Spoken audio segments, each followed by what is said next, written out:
আসসালামু আলাইকুম রহমতুল্লাহ। বর্তমান প্রেক্ষাপটে আমরা দেখতে পাচ্ছি যে বিবাহের অনুষ্ঠানে অশ্লীল গান বাজনা, উচ্চস্বরে বেহায়াপনা, এই সমস্ত কাজ প্রচলিত রয়েছে এবং এটা অতিমাত্রায় বেড়ে যাচ্ছে, যেটা ইসলামে সম্পূর্ণ হারাম এবং নিষেধ। বিবাহ একটি ইসলামের বিধান, কিন্তু সেই বিধানকে মানুষ আজকে অশ্লীলতার মাধ্যম দিয়ে সেটাকে কলুষিত করে ফেলছে।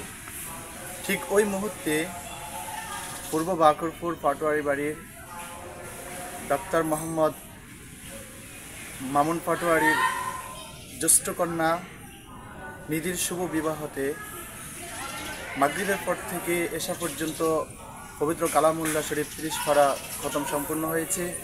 এরপরে উভয়ের দাম্পত্য জীবন সুখের জন্য দোয়া মোনাজাত হয়েছে। এরপরে অপসংস্কৃতিকে দূর করার জন্য ইসলামী সাংস্কৃতিক হামদ, নাচ, গজল পরিবেশন হয়েছে, যা অত্যন্ত সুন্দরভাবে সম্পূর্ণ হয়েছে।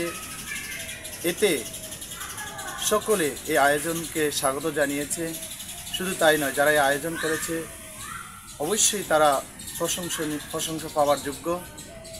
এরকম আয়োজন ছড়িয়ে পড়ুক, অপসংস্কৃতি নিপাত যাক, ইসলামী সংস্কৃতি জিন্দাবাদ। আসসালামু আলাইকুম।